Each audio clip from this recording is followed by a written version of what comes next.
Soy Kira Ontoria, profesora titular en la Unidad de Edafología del Departamento de Producción Agraria en la Escuela Técnica Superior de Ingeniería Agronómica, Alimentaria y de Biosistemas. Estamos ahora mismo en el campo de prácticas y desde el proyecto MOXOEX queremos traeros algunas nociones relacionadas con el muestreo de suelos que pensamos que os pueden interesar. El muestreo de suelos es crucial para conocer el suelo y la primera parte, que es la extracción de la muestra, tiene que hacerse de una forma correcta para que luego los resultados que obtengamos del laboratorio correspondan a nuestra parcela. Entonces, cuando nosotros tenemos una parcela donde se observa a simple vista cierta variabilidad espacial,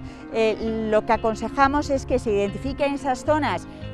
sobre todo aquellas que son relevantes, y se muestren de forma diferenciada. Cuando resulta que queremos hacer un muestreo a cierta profundidad, más allá de la parte superficial, nuestra recomendación es que abráis una pequeña calicata, esto es un hueco en el suelo para poder ver la disposición de las capas que podáis identificar como diferentes. Esas capas las podéis identificar como diferentes porque tienen un color distinto, porque tienen una estructura diferente, porque una apariencia distinta, porque al tacto se sienten de forma diferente. Esas capas diferenciadas se llaman horizontes. Entonces, nuestra recomendación es que no mezcléis horizontes cuando muestreáis, sino que vayáis haciendo el muestreo capa a capa. Cuando resulta que no estáis interesados en hacer un muestreo a esa profundidad, si os queréis quedar solamente en la capa superficial, bueno, pues ahí la recomendación sería que hicieseis un muestreo diferenciado entre los primeros centímetros del suelo y la capa subsuperficial, por ejemplo, de 0 a 10 centímetros y de 10 a 30 centímetros. ¿Por qué muestrear de forma diferenciada la capa superficial? Porque esa capa juega un papel importantísimo en el suelo. En esa capa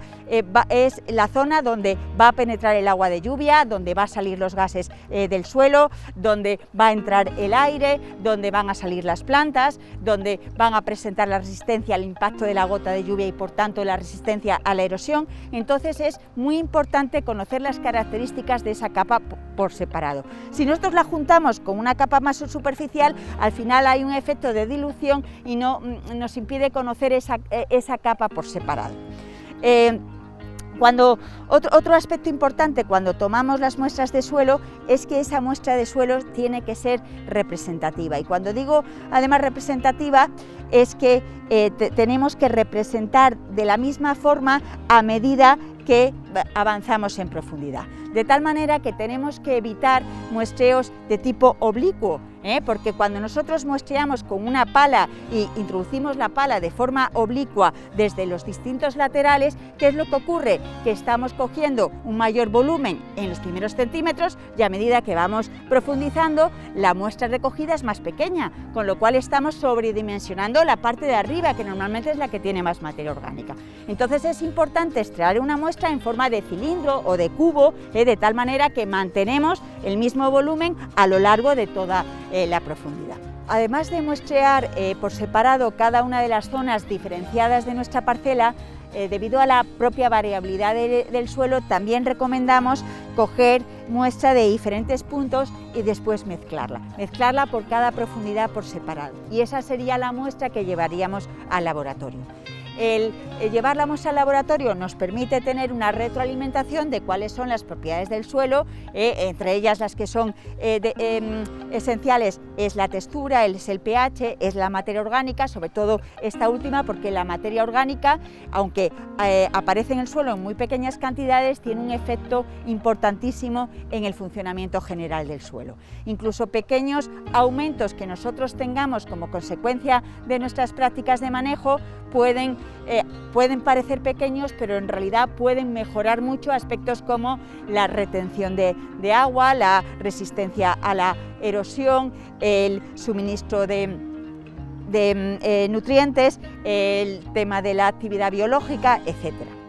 El hecho de que nosotros podamos tener resultados del laboratorio también nos permite orientarnos sobre si estamos en el buen camino con nuestras prácticas de manejo o no estamos. De tal manera que una mejora en ciertas propiedades nos están indicando que la práctica de manejo es adecuada esta es una práctica sostenible que va encaminada a mejorar el contenido de materia orgánica en el suelo y de esa manera mejorar su salud y su funcionalidad. Desde el proyecto de MOXOEX, nuestra intención es recomendar una serie de prácticas agronómicas encaminadas precisamente al aumento de la materia orgánica, porque somos conscientes que aumentando la materia orgánica conseguimos muchas mejoras relacionadas con el funcionamiento del suelo. Entre esas prácticas, algunas de ellas son la reducción del laboreo o incluso su total eliminación con el empleo de la siembra directa, también el uso de rotaciones donde entren en juego más cultivos, especialmente leguminosas. A través de un estudio que hemos hecho en diferentes parcelas representativas de ambientes edafoclimáticos representativos de los cultivos herbáceos extensivos en secano, pues hemos llegado a la conclusión de que efectivamente